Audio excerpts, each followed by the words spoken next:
Bonjour à tous, comme vous le savez, l'INSERM est présent sur l'ensemble du territoire national et même au-delà.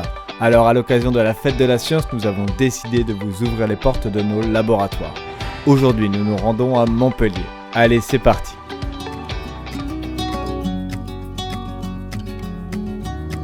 Bonjour, je suis Marie Péquignot, je suis chercheuse INSERM. Vous êtes ici sur le campus de l'hôpital Saint-Éloi, sur lequel se trouve l'Institut des neurosciences de Montpellier. Vous voulez visiter? Allez, je vous emmène.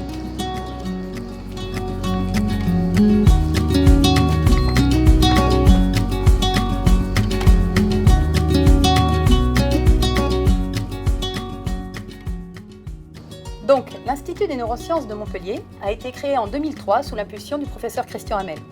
Il a pour tutelle à la fois l'INSERM et l'Université de Montpellier. Il y a 150 personnels qui travaillent ici, répartis en 9 équipes et des plateaux techniques. Donc, quand on parle de personnel, il y a bien sûr les chercheurs, doctorants, postdoctorants, mais également tous les personnels techniques et les personnels administratifs qui sont indispensables à ce genre de structure.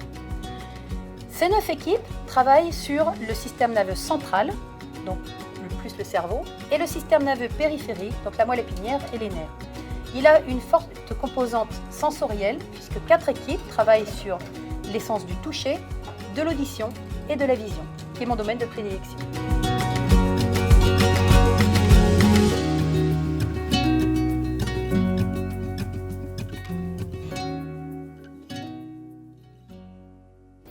Donc, nous voici dans la pièce du microscope électronique à balayage.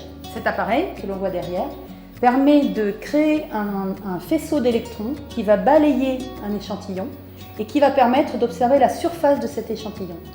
On peut observer des échantillons assez gros, pour de la microscopie en tout cas, c'est-à-dire par exemple à peu près un demi-millimètre, mais on peut également zoomer pour observer des structures qui sont plus petites qu'un micron, c'est-à-dire un millième de millimètre.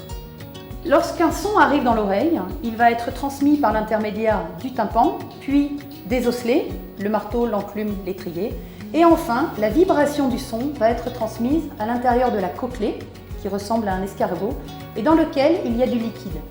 Ce liquide va vibrer également en fonction du son qui a été reçu et va faire vibrer des cils qui appartiennent aux cellules ciliées. À quoi sert cet appareil en pratique?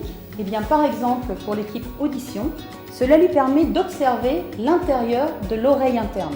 Lorsque la cochlée est saine, on va avoir des cils qui sont soigneusement rangés en 3 rangées de cellules ciliées externes qui amplifient la vibration et une rangée de cellules ciliées internes qui va transformer ce signal en signal électrique pour le cerveau. Dans le cas d'une cochlée qui a été abîmée, soit par exemple par des traitements médicamenteux, soit par des maladies, soit enfin par un excès de son, ce qui arrive régulièrement dans la vie courante, dans ces cas-là, on a des cils qui sont abîmés, voire complètement absents. L'animal ou la personne est alors sourde.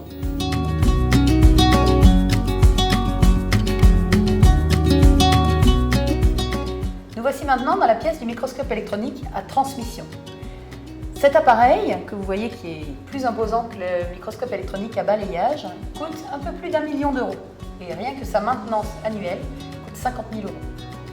Cet appareil, la technique est basée également sur un faisceau d'électrons. Mais cette fois-ci, au lieu de balayer la surface de l'échantillon, le faisceau d'électrons va traverser des coupes extrêmement fines de l'échantillon.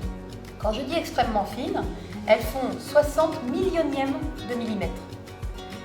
Grâce à cette technique, nous pouvons observer l'intérieur des cellules et là encore, il est possible d'observer des structures qui sont plutôt grosses, quelques microns, c'est-à-dire quelques millièmes de millimètre, mais également de grossir plus de 60 000 fois. Ceci permet donc d'observer les structures très très fines à l'intérieur des cellules. C'est ce que fait Cécile Delettre, qui est dans l'équipe qui travaille sur la vision. Je travaille sur les maladies du nerf optique, qui sont des maladies qui entraînent la cécité, et on s'est aperçu qu'il y avait des compartiments très particuliers à l'intérieur des cellules qui étaient altérés dans ces pathologies. Donc ce sont les mitochondries que vous pouvez voir ici et qui sont des structures nécessaires à la production d'énergie dans la cellule. Donc ce microscope est un outil essentiel pour nos recherches puisqu'il nous permet de comparer et de visualiser ces structures dans des cellules saines et des cellules atteintes. Donc on s'est aperçu que dans des cellules atteintes, on avait vraiment un gros défaut de ces structures. Et à partir du moment où on peut voir ces défauts, nous allons pouvoir essayer des approches thérapeutiques qui vont permettre de réparer ces défauts et à terme de bloquer et ralentir la progression de cette maladie.